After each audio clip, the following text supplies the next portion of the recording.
Hello, I'm back, and we're on the last section of this book, and it's called The Last Laugh. These stories are scary and funny. I don't think they would be, but maybe they will prove me wrong. So, the first story is called The Church. There was a fellow named Larry Berger, who wasn't afraid of anybody alive. But anybody who was dead scared the wits out of him. One night, Larry was out driving in the country in his old Jeep when he got caught in a bad thunderstorm. The rain was coming down in sheets. The rain was coming down in sheets. That's the first time I heard that one. Since his Jeep didn't have a top to it, Larry started looking for a place to take shelter. But at the first place he came to, he didn't even slow down. It was an old deserted cabin, probably as dry as a bone inside. But Larry knew for a fact that it was haunted, and he wasn't going to stay there. A few miles further, he came to an abandoned church standing all alone in a field. It hadn't been used in years. All the window glass was gone, but it still had sections of the roof intact. So Larry parked his Jeep and ran inside. It was as dark as it was as dark as it could be in there. Larry groped around until he found a pew and sat down. It was nice and dry, just as he thought it would be, and he stretched out his legs and made himself comfortable. Suddenly, there was a big flash of lightning, and Larry saw that he wasn't the only one in that church. There were people sitting in almost every pew. They all had their heads bowed as if they were praying, and they all were dressed in white. These must be ghosts sitting in their these must be ghosts sitting in their shrouds, Larry thought. They must have come in from some graveyard to get dry. Larry jumped up and ran down the aisle as fast as he could, right smack into one of the ghosts. And the ghost, he went bah. That's what it says on that. And on the ending of it, it says bah. Like I have to make that noise, like a goat. That was an okay story. It wasn't that funny to me. Okay, the second story that's up next is called The Bad News. Leon and Todd loved baseball. When they were young, they had played on the town's baseball team. Leon had been a pitcher, and Todd had played second base. Now that they were a lot older, they spent their free time watching baseball games on TV and talking about baseball. Do you think they play baseball in heaven? What kind of question is that? Leon asked Todd one day. That's a good question. No, it's not, said Todd. The one who gets there first should let the other one know somehow. Yikes. I don't like how that sounds. As it turned out, Todd got to heaven first, and Leon waited patiently to hear from him. One day, Leon found Todd sitting in the living room waiting for him. Leon was very excited to see him. What is it like up there? He asked. And what about baseball? When it comes to baseball, said Todd, I have some good news, and I have some bad news. The good news is that we do play baseball in heaven. We have some fine teams. I play second base on my team, just like I used to in the old days. That's the good news. What's the bad news? Asked Leon. The bad news, said Todd, is that you're scheduled to pitch tomorrow. Ooh, that's messed up. So he basically said Leon's gonna die tomorrow. That's crazy, dude. Okay. The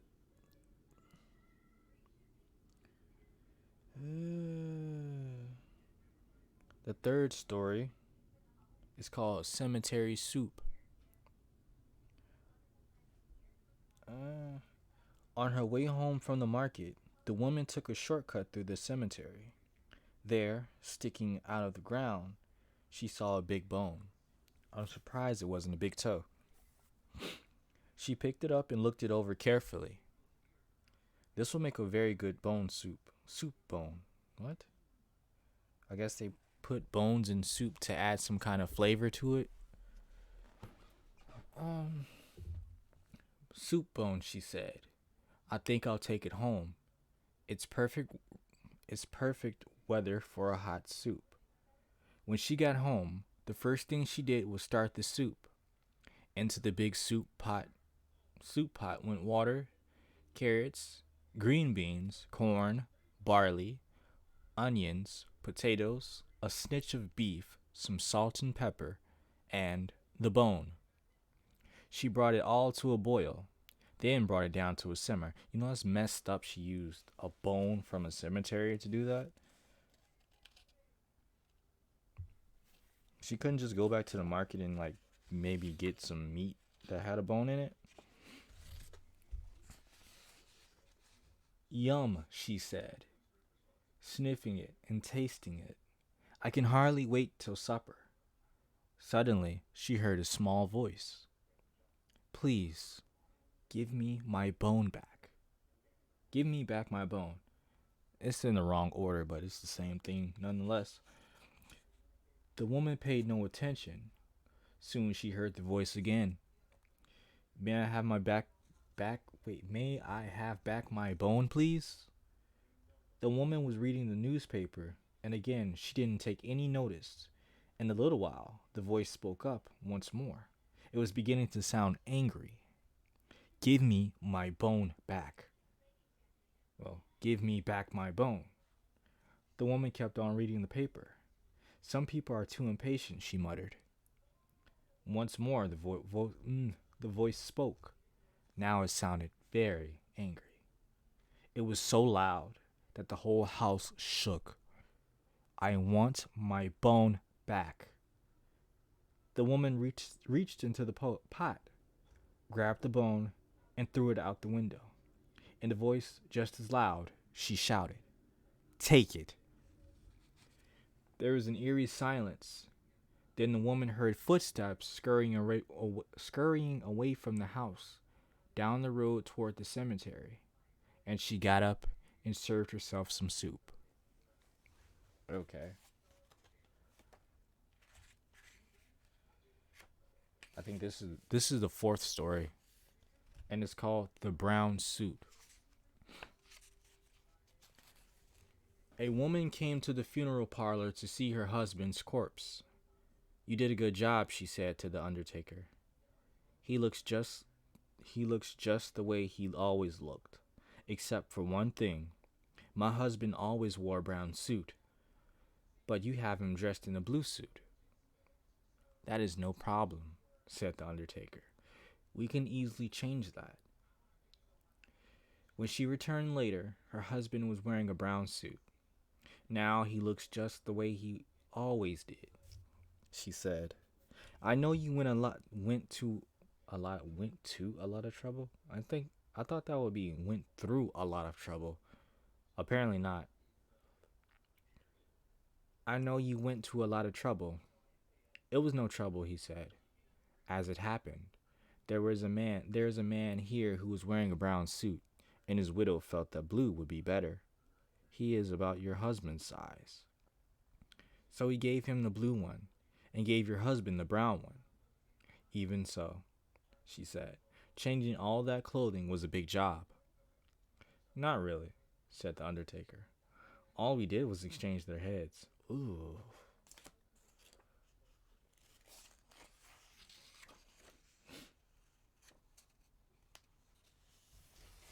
And this one is a song, I think.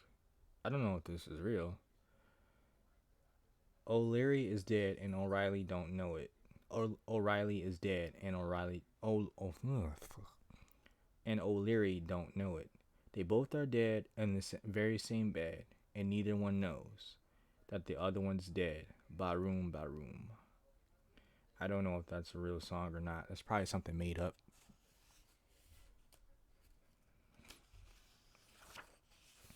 I think we're on the last story now. This one is called Thumpity Thump. When we moved to, I can't pronounce this, Schenectady, I don't know what that is. From Shohari, I can't pronounce that either. We rented a house awful cheap because it was spooked and nobody would live in it. But we didn't care because we didn't take no stock in spooks. We had just gone to bed the first night, dog tired from riding in the wagon all day. We hadn't had time to shut our eyes when we heard a thumpity thump coming from the attic stairs. I covered my head with the blankets, but I couldn't shut out the sound. Thumpity thump, it went. I could hear it plain as day. Past the bedroom door, thumpity thump, and down the stairs, thumpity thump, and through the kitchen, thumpity thump, and down the cellar stairs, thumpity thump, making the most awful racket you ever heard. It was more than we could stand, so we all followed the sound to see what was going on. When we got down the cellar stairs, we saw that it was a chair that had made all that racket. There it was, with one of its legs pointing to the place on the dirt floor. We all just stood and gawped, till my brother Ike said that he believed that the chair was trying to tell us something about the place it was pointing at. So Ike went and got a shovel and started digging. He didn't have to dig far before his shovel struck something hard. Pretty soon he could see the edge of a box sticking out. We all hollered for him to hurry up and uncover the rest of it. And the chair, it got so excited, it jumped up and down like it had gone plumb crazy. The chair got sentience? When Ike got the box uncovered, Pop and the boys pried off the lid. And there was the body of a man, all smooched with blood. It was plain as the nose on your face that he had been murdered, and the chair wanted folks to know it. Right then and there, we decided to leave.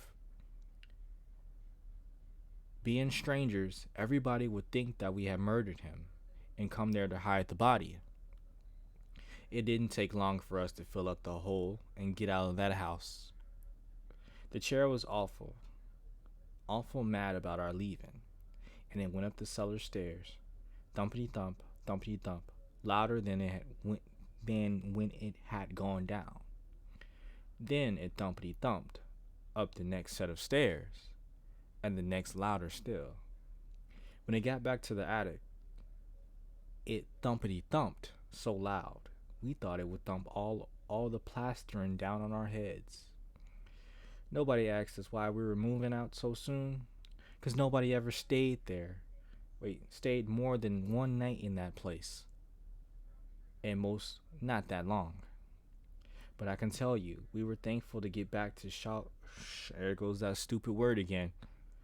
Shohari, where chairs stay where they're put and don't go round and rampaging round and scaring folks out of their wits, pointing out murders and goodness knows what.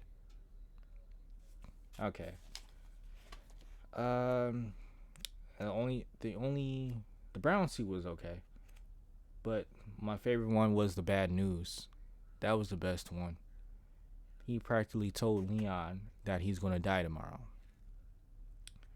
and that's really just depressing to hear from your friend. So you don't know what to expect. And I finished this book completely, and that's all I'll have to read. Maybe I'll have another read sometime, and maybe it'll be good as that. Right?